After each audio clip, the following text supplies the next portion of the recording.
हजरात, मैं अपनी बात यहाँ से शुरू कर रहा हूँ कि आज से तकरीबन 1450 साल पहले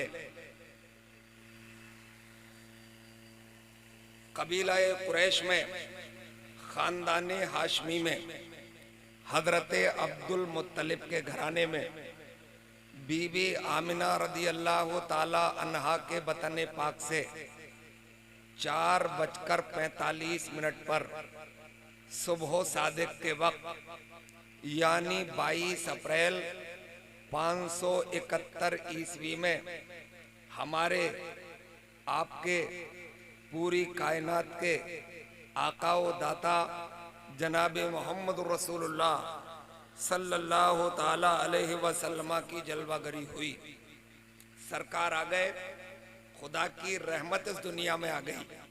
खुद उनकी वालदा मोहतरमा बीबी आमिना रदी अल्लाह ताला अन्हा इरशाद फरमाती हैं कि मेरा लख्ते जिगर, मेरा नूरे नज़र जब इस दुनिया में जलवागर हुआ तो उसके जिस्म नाज़नी से एक ऐसी रोशनी नमूदार हुई कि जिसकी रोशनी में मैंने मक्के में अपने घर से बैठे बैठे मुल्क के शाम तक के महलात देख लिए।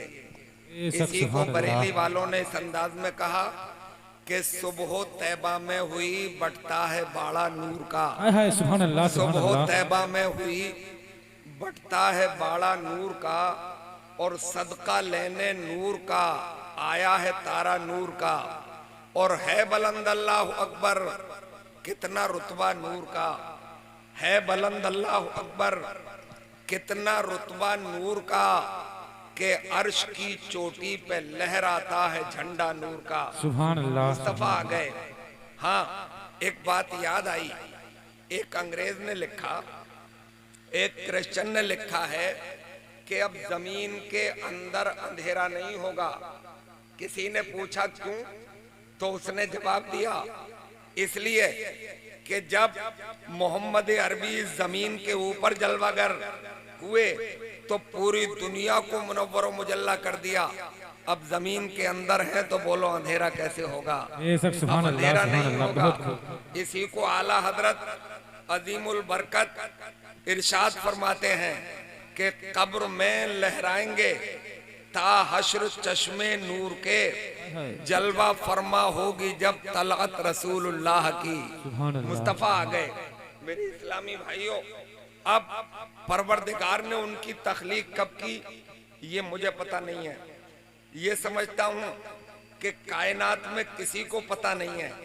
ये अल्लाह जानता है या अल्लाह के रसूल जानते हैं कि जिनकी अल्लाह ने तख्लीक फरमाई। हाँ, हम और आप तो सिर्फ इतना जानते हैं कि खुद मुस्तफा ने फरमाया कुंतो नबिय्यम व आदमो बैनल माए बत्तीन, मैं तो उस वक्त भी नबी था जब हजरत आदम भी नहीं थे, आबो गिल की मंजिलें तय कर रहे थे, मैं तो उस वक्त भी नबी था। मेरे इस्लामी भाइयों, अब दोनों आलम के मालिक व मुख्तार आ गए, कायनात के सरदार आ गए, परवरदिगार के महबूब आ गए इस दुनिया में और पूरी दुनिया को मुनव्वर व मुजल्ला कर दिया।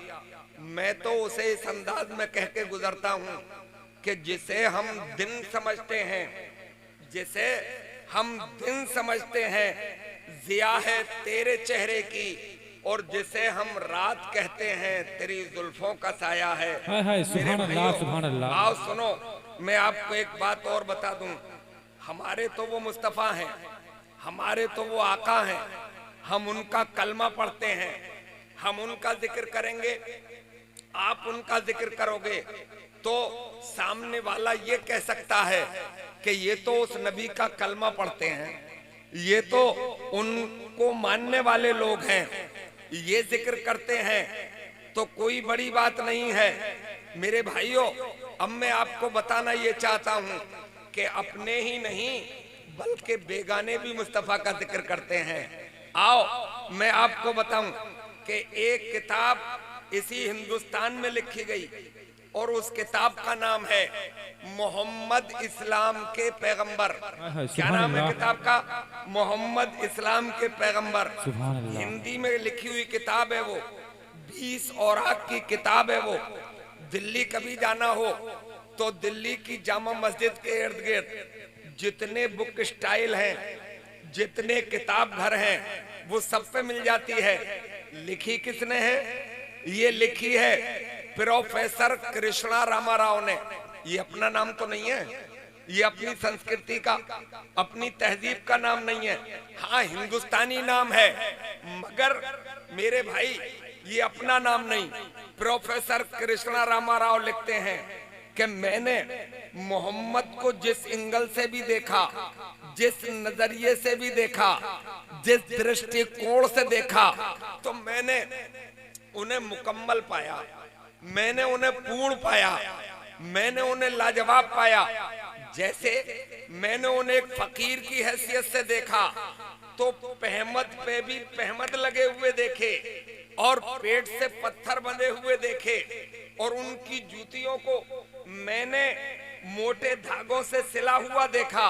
और जब मैंने उसी पर्सनालिटी को एक हुक्मरां की हैसियत से देखा तो ये जमीन तो बेचती क्या है, मैंने उनकी उंगली के इशारे पे चांद को फटते हुए देखा, डूबते हुए सूरज को वापस आते हुए देखा, कंकरों को कलमा पढ़ते हुए देखा। और मैंने उन्हें एक चीफ जनरल की हैसियत से देखा, यानी चीफ जनरल ऑफ आर्मी की हैसियत से देखा, तो मैदाने बद्र में जलवे देखे।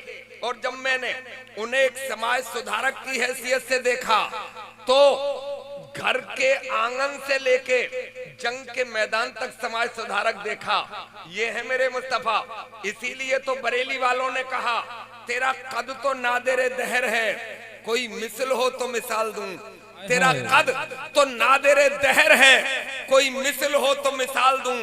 नहीं गुल के पौधों में डालियां के चमन में सर्वे चमा नहीं। ये मेरे मुस्तफा हैं। आओ, आपने एक नाम और सुना होगा, दुनिया का बहुत बड़ा तानाशाह, जिसे जर्मनी के हिटलर के नाम से याद किया जाता है। उसी की बुनियाद पर सेकंड वर्ल्ड वार हुआ, दूसरी जंगे अजीम हुई, 2.5 करोड़ लोग मारे गए। हिरोशिमा और नागासाकी जैसे खूबसूरत शहर तबाह कर दिए गए। वो हिटलर जो किसी की तारीफ नहीं करता था, कभी किसी की प्रशंसा नहीं करता था, वो हिटलर जब हमारे तुम्हारे आका के लिए बोलता है तो इस अंदाज में बोलता है कि एक उसूल है, एक ज़ाब्ता है, एक कानून है कि जो वक्त गुजर रहा है उसे रोका नहीं जा सकता। बोलो, रोका जा सकता है? जो गुजर गया वो गुजर गया, और जो गुजर गया है उसे वापस नहीं लाया जा सकता। यानी वक्त का रीटेक भी नहीं किया जा सकता और वक्त को रोका भी नहीं जा सकता। अब हिटलर बोलता है कि ये उसूल भी अगर टूटा है और ये उसूल भी अगर तोड़ा गया है तो ये मोहम्मद अरबी की शान है कि जब मेराज को जाते हैं तो वक्त की नब्ज को रोक दिया जाता है, और जब सूरज मगरिब में चला जाता है तो अबरू के इशारे पे असर कर दिया जाता है। ये मुस्तफा जाने रहमत की शान है। सुभान अल्लाह, बेशक बहुत खूब, सुभान अल्लाह। ये मेरे मुस्तफा हैं, उनका तज़किरा सुनने और सुनाने के लिए हम हाजिर आए हैं, और उन्हीं के शहजादे की मौजूदगी में आए हैं। सुभान अल्लाह, सोने पे सुहागा है, महफिल में 4 चांद लगे हुए हैं, इसलिए कि हम उन्हीं का तज़किरा तो कर रहे हैं। अब भाई हम तो गुलाम लोग हैं, ये आकाओं का घराना है, ये दाताओं का घराना है। हम तो भिखारी हैं, ये आकाओं का घराना है, ये यहाँ जलवागर हैं, उन्हीं का तज़किरा कर रहा हूँ। मेरे इस्लामी भाइयों, ये मेरे मुस्तफा हैं। तभी किसी शायर ने कहा, सानी तेरा कौनैन के किश्वर में नहीं है, हद ये है कि साया भी बराबर में नहीं है। ये मेरे मुस्तफा हैं।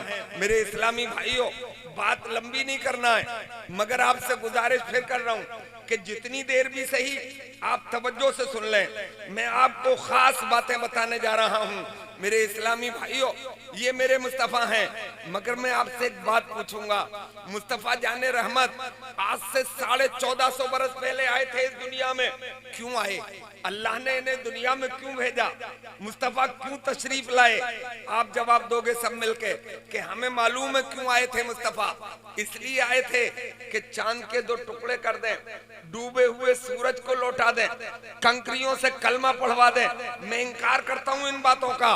सरकार इसलिए आए नहीं थे, सरकार तो मुस्तफा जाने रहमत की आमद न चांद के 2 टुकड़े करने के लिए हुई थी, न सूरज को लौटाने के लिए हुई थी। मुस्तफा जाने रहमत तो इसलिए इस दुनिया में आए थे, रब ने इसलिए इस दुनिया में भेजा था।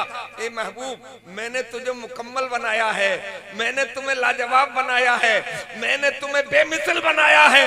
अब दुनिया में जा रहे हो महबूब, जो तुम्हारे दामन से वाबस्ता हो जाए वो भी लाजवाब होना चाहिए, वो भी बेमिसल होना चाहिए, उसका भी कोई तोड़ नहीं होना चाहिए।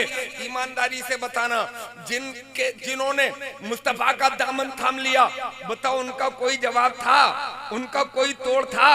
उनका कोई मुकाबला था? कसम खुदा की, उन्हीं मुस्तफा के दीवानों ने बहते दरिया रोके हैं। खाने के लिए रोटी तो नहीं थी, मगर रेगदारों पे कश्तियां चलाई हैं, हवा के दोष पे मुसल्ले बिछाए हैं। हालात तो गैर मुनासिब रहे हैं मेरे इस्लामी भाइयों, मगर उन्होंने कमाल करके दिखाया है। दुनिया का हर चैलेंज कबूल किया उन्होंने, इसलिए कि मुस्तफा ने उन्हें ये सबक पढ़ा दिया था, ये दुनिया है, इसमें अप डाउन होता रहेगा, ज्वार भाटा आता रहेगा। तुम अप में रहना या डाउन में, तुम ज्वार में रहना या भाटे में, मगर इस्लाम के दामन को मजबूती से थामे रहना। दुनिया की बागुती ताकतें तुम्हारे सामने घुटने टेकने पे मजबूर हो जाएंगे। सुभान अल्लाह, बहुत खूब, माशाअल्लाह। मेरे इस्लामी भाइयों, और ये पूरी कायनात ने देखा है कि मुस्तफा ने और मुस्तफा के दीवानों ने दुनिया का हर चैलेंज कबूल किया। बोलो किया या नहीं किया? हर चैलेंज कबूल किया था उन दीवानों ने। ये फटे हुए नोट मत दो भाई, ये नहीं चलते, और दियो ही मत। ये पैसों वाली तकरीर ही नहीं है, ये तो सिर्फ सुनने वाली तकरीर कर रहा हूं मैं। एक भी आदमी पैसा देने ना आए, मगर ये 45 मिनट मुझे आप झेल लें, क्योंकि अब सोने का वक्त है, सुनने का वक्त तो है नहीं। मेरे भाइयों, मैं आपसे एक बात पूछूं, जाग के बताना, कोई ऐसा नबी, कोई ऐसा रसूल आपकी नजर में है कि उसने अखाड़े खुदवाए हों और दाव सिखा सिखा के अपने दीन की तबलीग की हो? नहीं मिलेगा। अपने इमाम साहब से पूछ लेना, हजरत से पूछ लेना, ऐसा कोई नबी है ही नहीं कि जिसने अखाड़े खुदवाए हों और दाव पेश सिखाए हों।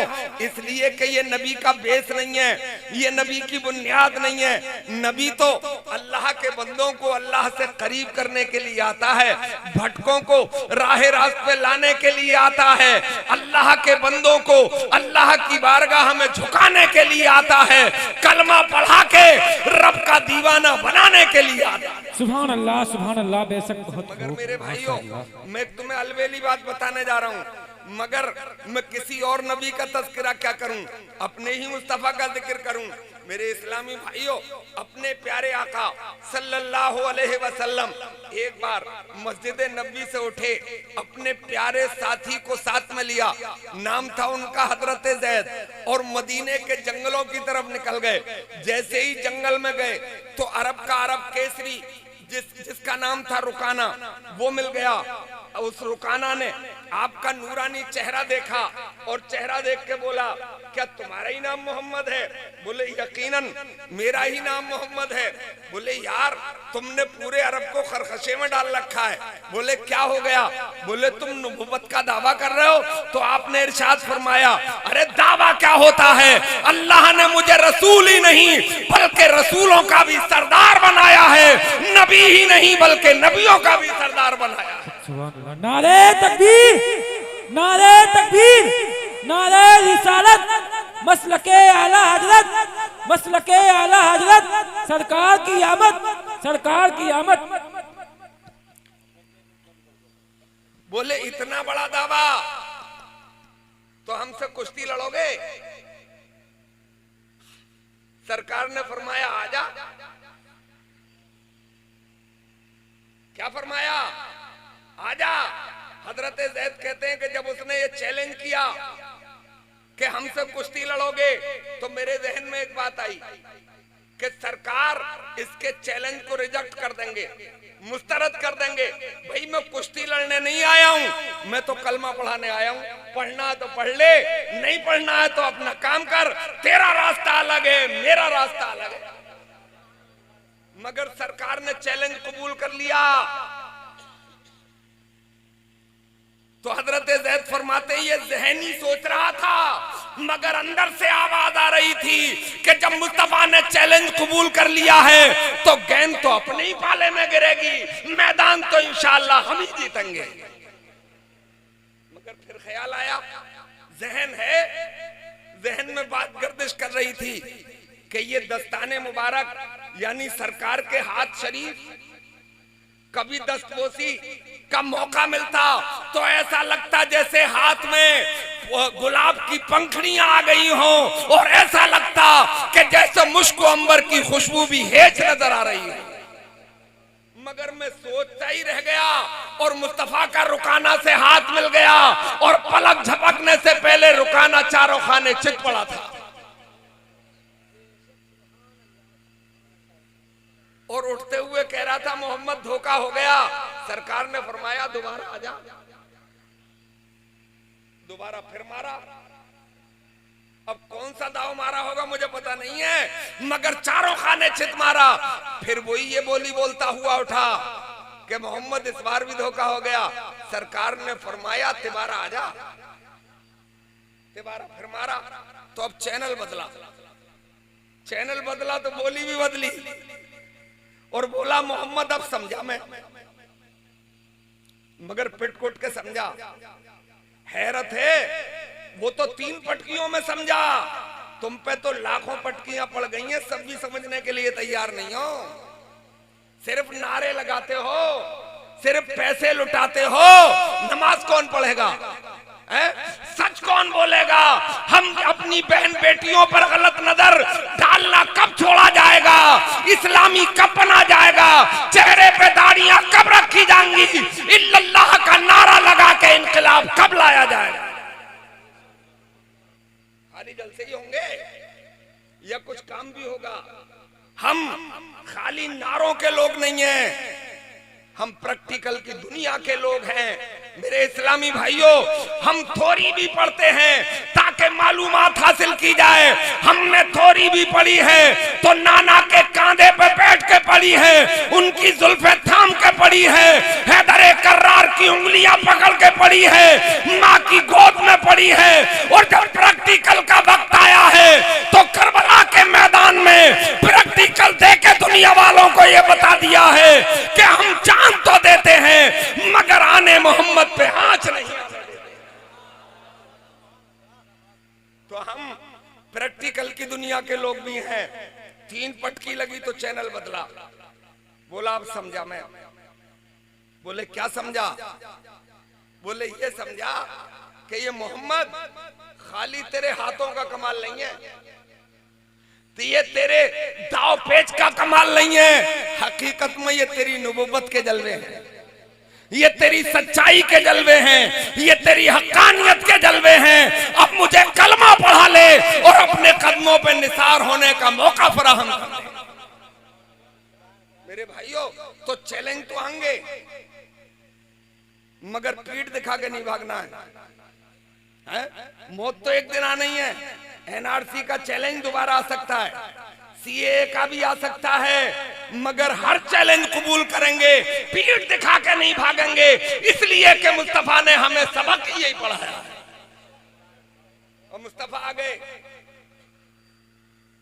और अपने मानने वालों को मुकम्मल कर दिया। बस एक इशारा करता हूं और अपनी बात खत्म करता हूं।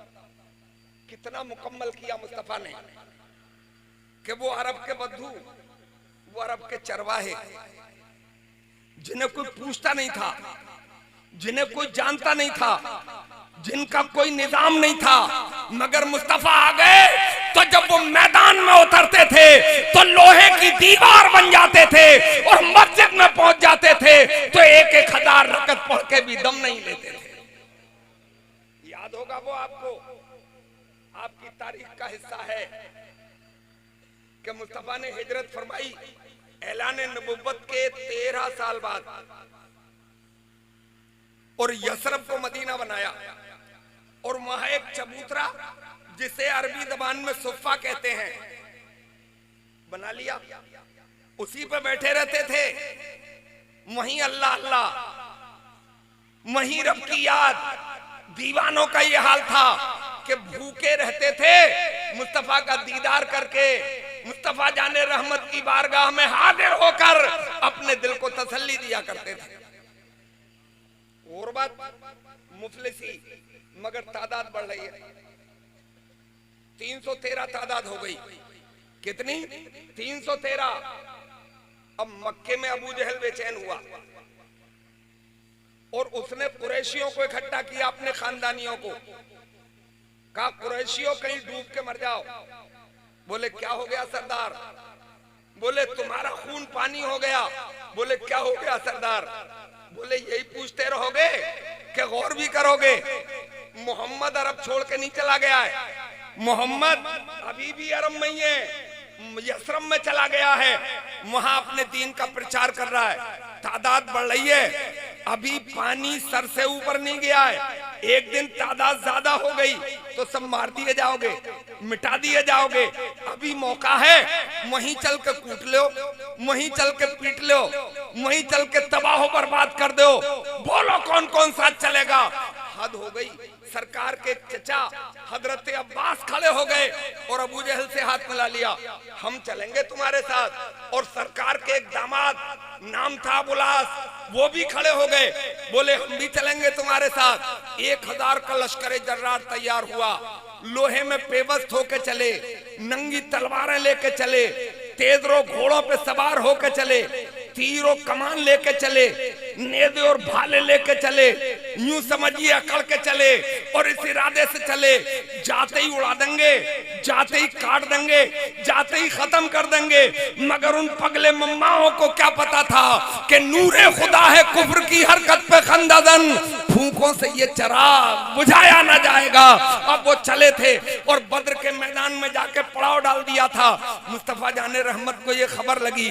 मुस्तफा जाने रहमत ने अपने स्टूडेंट्स को, अपने मानने वालों को, अपने प्यारे साथियों को तलब फरमाया और इरशाद फरमाया, मेरे प्यारे साथियों, मैं तुम्हें एक लेटेस्ट खबर दे रहा हूँ, मैं तुम्हें ताज़ा खबर दे रहा हूँ। मुस्तफा जाने रहमत की बारगाह में असहाब ने दस्तबस्त अर्ज किया, गर्दन झुका के, या रसूल अल्लाह हम हाजिर हैं, वो खबर क्या है?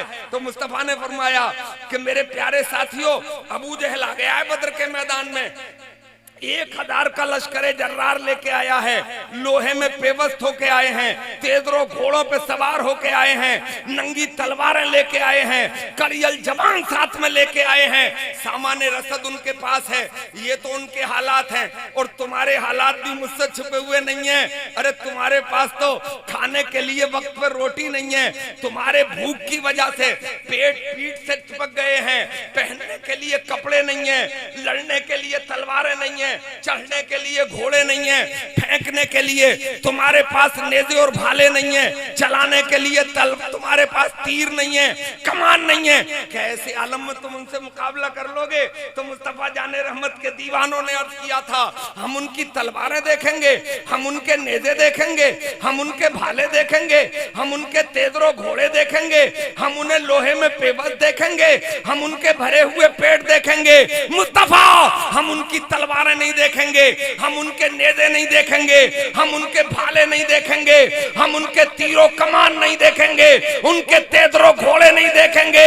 मुस्तफा, हम तो आपकी जबान से निकले हुए प्यारे अल्फाज देखेंगे। आप इशारा कर देंगे ये तो अरब के लोग हैं, हम पहाड़ों से टकरा जाएंगे। आपकी अबरू का इशारा होगा तो समुद्रों की लहरों में कूद जाएंगे। तभी हफीज जालंधरी ने इसकी मंदरकशी की है। वो कहते हैं कि उन दीवानों ने कहा था ताल अल्लाह, ये शेवा नहीं हम बावफाओं का, पिया है दूध हमने गैरत वाली माओं का। नबी का हुक्म हो तो कूद जाएं हम समंदर में, जहां को महव कर दें नाराए अल्लाह अकबर में। ये कह के दीवाने उठे थे और बद्र का रुख किया था। मुस्तफा ने फरमाया रुक जाओ, रुक जाओ, हम भी तो तुम्हारे साथ चलेंगे। सिर्फ जंग ही नहीं लड़ना है, बल्कि पूरी दुनिया को इतिहास देना है, पूरी दुनिया को तारीख देना है और ये बताना है कि खजूरों की डंडियां लेके चलो, तलवारें नहीं है, खजूरों की डंडियां ले लो, ताकि कोई ये इल्जाम ना लगा सके कि इस्लाम तलवार से फैला हुआ मजहब है, इस्लाम नेज़े और भाले से फैला हुआ मजहब है, जबरदस्ती का मजहब है। खजूरों की डंडियां लेके चलो ताकि पूरी दुनिया ये कहने पे मजबूर हो जाए कि इस्लाम तलवार के बलबूते पे नहीं फैला है, इस्लाम तो मुस्तफा जाने रहमत की गुलामी के बलबूते पे फैला है, सच्चाई के बलबूते पे फैला है, इल्लल्लाह के नारों से फैला है, मोहम्मद रसूलुल्लाह के जलवों से फैला है। हजरात, वो दीवाने खजूरों की डंडियां लेके चले थे। अकल तो कुछ और ही कहती है, मगर जहां अकल के घोड़े थक जाते हैं और पटकी खा जाते हैं, वहां से दीवानों की शुरुआत होती है। दिल हमें हुआ हासिल दर्द में फना होकर और इश्क का हुआ आगाज गम की इंतहा होकर। दीवाने चले थे, खजूरों की डंडियां लेके चले थे, भूखे प्यासे चले थे, मगर दीवानगी में चले थे, मस्तानगी में चले थे और बद्र का रुख किया था। और बद्र में मेरी तरफ देखो, किधर ही और मत देखो, बस थोड़ी देर हूं मैं, पैसे वैसे मत लाना, पैसे वैसे रोक दो।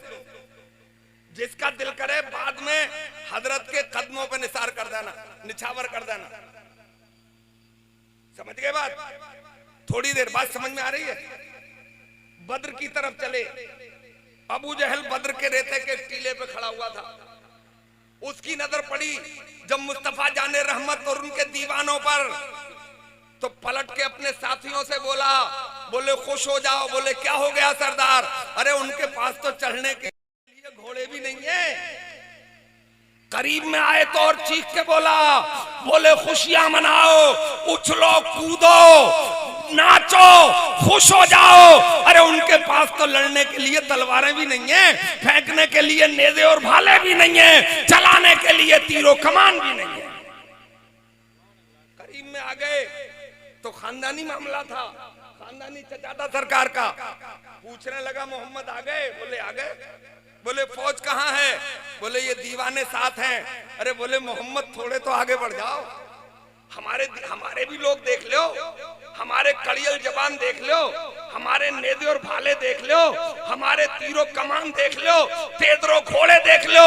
और अब तो इसकी जरूरत भी नहीं पड़ेगी, हम तो तुम्हें फूंक मार के उड़ा देंगे, बालू भर भर मिट्टी डालेंगे तो दबा देंगे।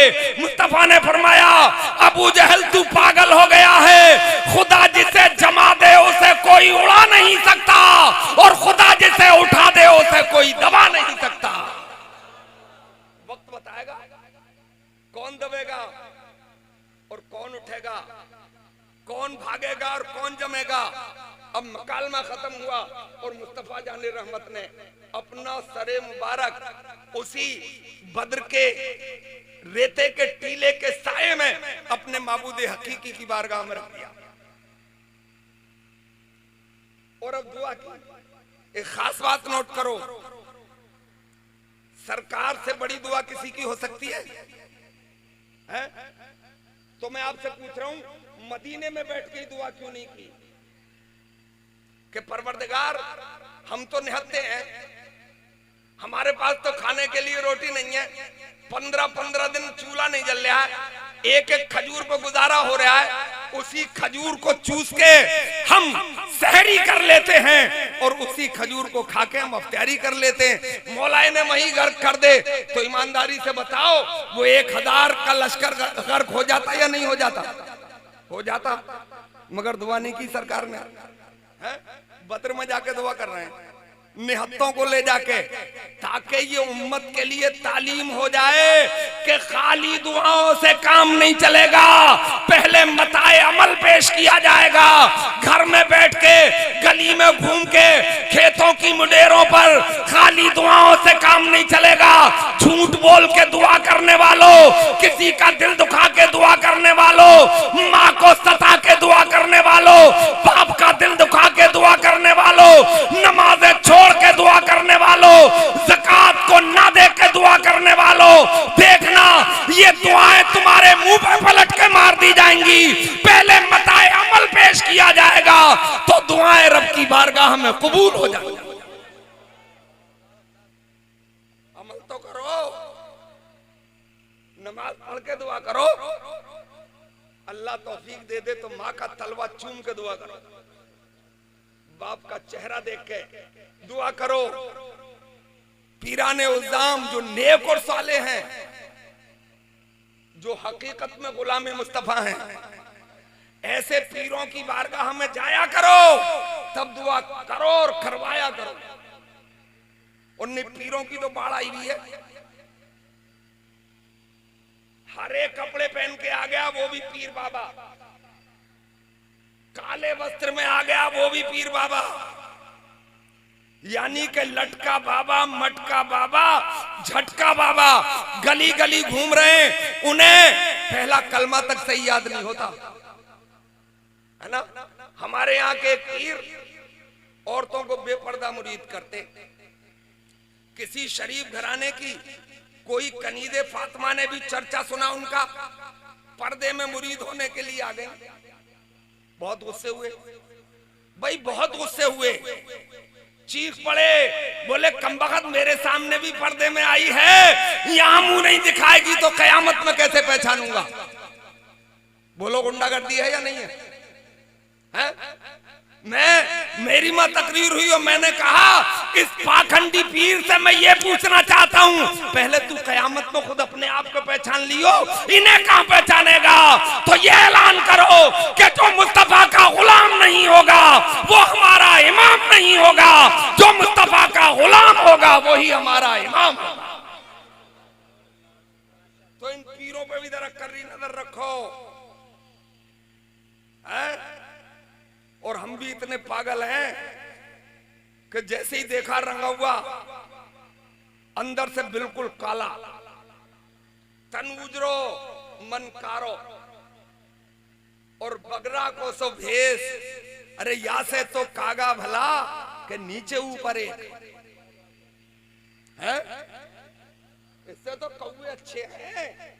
इन बगलों से मेरे इस्लामी भाइयों, मैं तो पीर उसको समझता हूं कि जिसकी बारगाह में हाजिर हुआ जाए तो उसका चेहरा देख के परवरदिगार याद आ जाए।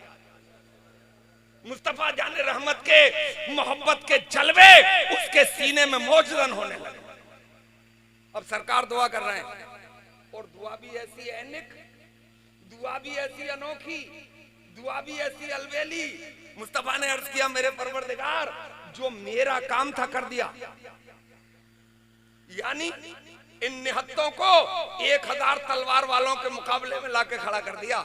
मेरे मौला अब लाज रखना ये तेरे दस्ते कुदरत में है, मगर मेरे परवरदिगार ये 313 ही हैं रुए जमीन पे जो तेरा नाम लेते हैं, तेरे दीन को फॉलो करते हैं। अगर ये मारे गए तो रुए जमीन पे तेरा कोई नाम लेवा नहीं है। ये दुआ की थी, ये अदाए मुस्तफाई है, ये वो मंजिल है जिस मंजिल पे कोई फाइज उनके अलावा हो ही नहीं सकता था। परवरदिगार ने दिल पे सकीना नाजिल कर दिया है और कामयाबी की बशारत दे दी। महबूब अब ये सर उठा ले। सर उठाया तो लोगों पे तबस्सुम था, मुस्कुराहट थी, और मुस्कुराकर अपने एक साथी को करीब बुलाए, इधर आओ। खजूर की डंडी ले ली हाथ में से और लकीर खींची, इसे गौर से देख लो, अबू जहल यहाँ पछाड़ा जाएगा। दूसरी लकीर खींच दी, बोले इनका सरदार रुतबा यहाँ मारा जाएगा, शीबा यहाँ मारा जाएगा, फला इब्ने फला यहाँ पछाड़ा जाएगा। मेरे भाइयों, मुख्तसर ये कि जंग की शुरुआत होती है, इधर तलवारों वाले आते हैं, नेज़े और भाले वाले आते हैं, घोड़ों पे सवार होके आते हैं। इधर मुस्तफा के दीवाने खजूरों की डंडियां लेके मैदान में उतरते हैं। अभी सूरज निस्फ नहार से मगरिब की जानिब में नहीं झुका था कि उन 313 खजूरों की डंडियों वालों ने 1000 को मार गिराया था, इसलिए कि मुस्तफा ने उन्हें मुकम्मल कर दिया था।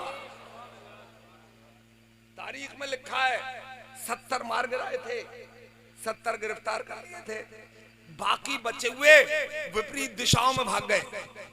मुख्तलिफ सिमतों में पीछे वाला बड़ी तेजी से आवाज लगा रहा था, बोले भाग लो। बोले क्यों, किधर जा रहे हो? बोले पता नहीं है, जान तो बचाओ, भाग लो। भाग गए थे, मगर एक मक्के की तरफ भाग गया था, पता नहीं था मक्के जा रहा हूं, भाग गया था उधर। और ये मक्के वालों का हाल क्या था, ये रोज उसी डगर पे बैठ जाते थे निकल के। नाचने वाली साथ होती थी, गाने वाले साथ होते थे, शराब के मटके रखे रहते थे। बोले अब आते होंगे हमारे सूरमा, माज़अल्लाह रब्बिल आलमीन, मोहम्मद का सर ला रहे होंगे, उमर की तो कान और नाक ला रहे होंगे, अली के टुकड़े कर करके ला रहे होंगे, फलां को काट दिया होगा, फलां को काट दिया होगा। मेरे भाइयों, अब दूर से आते हुए देखा, चीख पड़े, बोले उछलो, शराब के जाम चलाओ, नाचने वालियों नाचो, गाने वालियों गाओ। इधर मटर गश्तियां होती रही और वो करीब में आया तो किसी ने पढ़ के पूछा, भाई क्या हुआ? बोले सब मारे गए। बोले कौन मारे गए? बोले सब मारे गए। बोले एक आध तो बता। बोले सब मारे गए। बोले बता नहीं पा रहा है, पकड़ लो, एक जाम शराब का पिलाओ। शराब का जाम पिलाया और तसल्ली हुई तो पूछा, अब बता क्या हुआ? बोले हमारा सरदार अबू जहल मारा गया। बोले उतबा भी मारा गया, शीबा भी मारा गया, फला इब्ने फला भी मारा गया। वो नाम बताता जा रहा था और उनकी आंखें फटी चली जा रही थी, मुंह खुलता जा रहा था। किसी ने पूछा ये कैसे हो गया? क्या वो आधुनिक हथियार लेके आए थे? नहीं, वो तो खजूरों की डंडियां लेके आए थे। क्या वो खूनी हाथियों पर सवार आए थे? बोले नहीं, वो तो पैदल आए थे। बोले फिर कैसे हो गया? बोले ये तो मुझे भी पता नहीं है, मुझे तो सिर्फ इतना पता है कि मोहम्मदी तूफान आया था और मक्के वालों को उड़ा ले गया था। हक का तूफान आया था और मक्के वालों को तितर बितर करके चला गया था, इसलिए कि मुस्तफा ने उन्हें मुकम्मल कर दिया था। मेरे इस्लामी भाइयों, जब मुस्तफा ने आपको मुकम्मल किया तो आप ना मुकम्मल क्यों हो गए? इस पर मंथन किया करो, इस पर गौर व फिक्र किया करो। इसका मतलब यह है कि ज्यादा होना कमाल नहीं है। 1 अरब 75 करोड़ हो दुनिया में, मगर जिल्लत है वो 313 थे, करबला में 72 थे, है ना? इसका मतलब यह हुआ कि ज्यादा होना बड़ी बात नहीं है, इसलिए कि इस्लाम क्वांटिटी को देखता ही नहीं है, इस्लाम तो क्वालिटी को देखता है। अगर क्वालिटी अच्छी है तो कटने के बाद भी नहीं मिटता है, और क्वालिटी अगर अच्छी नहीं है तो जिंदा रह के भी किस काम का है?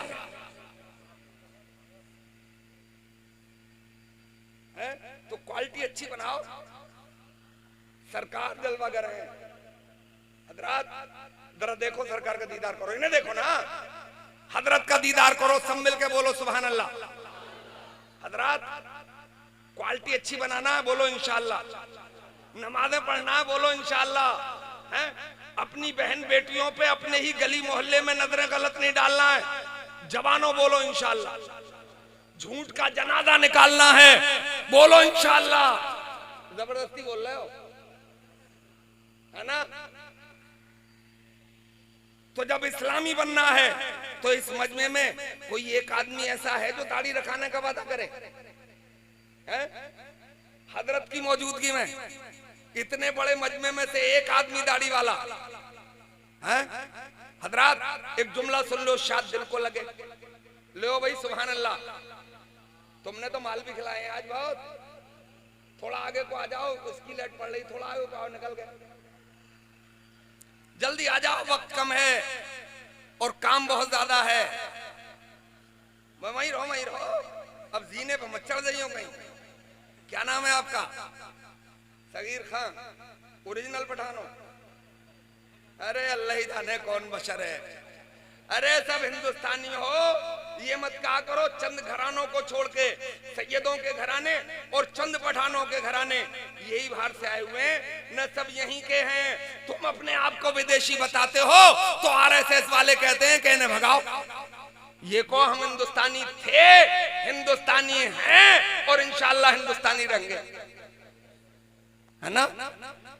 तो मेरे भाइयों, ये हमारे खान साहब दांत कितने दिन पहले टूट गए थे। अरे चलो कोई बात नहीं, रोटी चल जाती है। तो ये खान साहब मौजूद हैं, हजरत की मौजूदगी में इतने गवाहान यहाँ मौजूद हैं, सबके सामने वादा करते हैं कि मैं दाढ़ी रखाऊंगा। बोलो इंशाअल्लाह, और सब मिलके बोलो सुभान अल्लाह। सगीर भाई एक जुमला सुनो सब लोग मिलके। दुनिया के सबसे हसीन चेहरे पे दाढ़ी थी, है? दुनिया के सबसे ब्यूटीफुल चेहरे पे दाढ़ी थी। पैगंबर इस्लाम के रूए मुबारक पर रीशे मुबारक थी, दाढ़ी पाक थी। अगर दाढ़ी हुस्न घटाने के लिए होती तो मुस्तफा जाने रहमत के चेहरे पे नहीं पड़ती, है? और सुनो सगीर भाई, सरकार फरमाते हैं जो मेरी मुर्दा सुन्नत को जिंदा करेगा अल्लाह ताला उसे 100 शहीदों का सवाब अता फरमाएगा।